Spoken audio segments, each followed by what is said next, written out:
चलते हैं लोकसभा, जहां गृह मंत्री अमित शाह क्या कह रहे हैं, सुनाते हैं आपको। जो उनका उत्कर्ष अपने भाई समझकर, अपने से पीछे रह गए भाई समझकर संवेदना के साथ उंगली पकड़कर आगे बढ़ाना चाहते हैं। वो लोग इसका नाम नहीं समझ सकते जो इसका वोट बैंक के नाते उपयोग कर अच्छे लच्छेदार भाषण देकर राजनीति में वोट प्राप्त करने का जरिया और साधन समझते हैं। नरेंद्र मोदी जी ऐसे नेता हैं जो स्वयं एक गरीब से गरीब घर में जन्म लेकर आज देश के प्रधानमंत्री बने हैं। वो पिछड़ों का दर्द भी जानते हैं, वो गरीब का दर्द भी जानते हैं। और जब इनके आगे बढ़ाने की बात होती है तब कई बार तो मान्यवर मदद की जगह सम्मान के मायने बड़े होते हैं।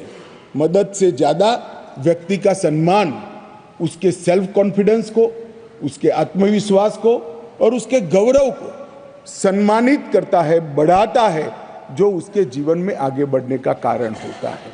मैं इसलिए कह रहा हूं कि ढेर सारे सदस्यों के भाषण मैंने सुने भी है, पढ़े भी है मेरी चैम्बर में। ये भाव सिर्फ नाम बदलने से क्या होता है वो समझाने के लिए मैं कह रहा हूं।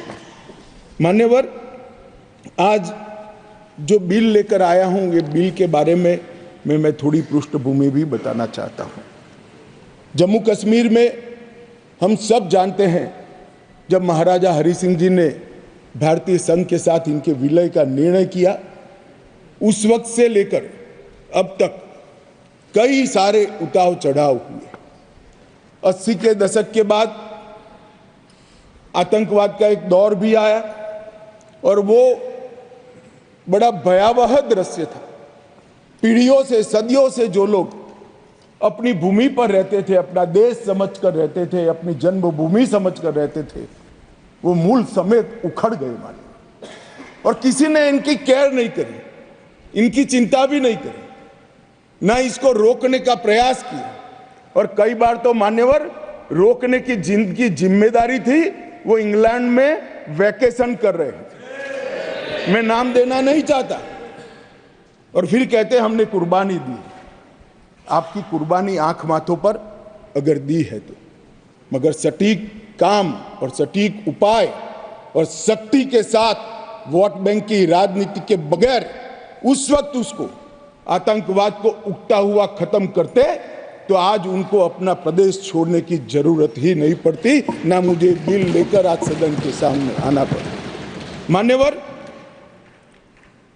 जब ये विस्थापित हुए तब देश के अन्य हिस्सों में, अपने ही देश में शरणार्थी बनकर उनको जाना पड़ा। दिल्ली, बेंगलुरु, पुणे, अहमदाबाद, चेन्नई, न जाने कहां कहां गए। लगभग वर्तमान के आंकड़ों के अनुसार 46,631 परिवार और 1,57,967 लोग अपने ही देश में विस्थापित हो गए। और इस तरह से विस्थापित हुए कि उनकी जड़ें ही अपने खुद के देश से, अपने खुद के प्रदेश से, अपने खुद के वतन से उखड़ कर रह गई। ये बिल उनको अधिकार देने का है, ये बिल उनको प्रतिनिधित्व देने का है। मान्यवर, कश्मीर के लिए एक प्रकार से 3 युद्ध हुए। 47 में पाकिस्तान ने कबालियों के नाम से आक्रमण किया। इसमें लगभग 31,779 परिवार पाक अधिकृत जम्मू कश्मीर से जम्मू कश्मीर में विस्थापित हुए। इनमें से 26,319 परिवार जम्मू कश्मीर में और 5,460 परिवार देश भर में फैल गए। वो पाकिस्तान के हमले के शिकार थे। इसके अतिरिक्त 1965 और 1971 में भी युद्ध हुए, उसमें और 10,065 परिवार विस्थापित हुए और कुल मिलाकर 48, 65 और 71 ये तीनों युद्धों में मान्यवर 41,844 परिवार विस्थापित हुए। ये विस्थापितों की स्थिति के बारे में मैं बाद में बात करता हूं, परंतु ये बिल है वो उनको अधिकार देने का बिल है। ये बिल उनको प्रतिनिधित्व देने का बिल है। आज वो लोग ऐसी स्थिति में नहीं है कि वो चुनाव लड़कर वहां की असेंबली में बैठ पाए।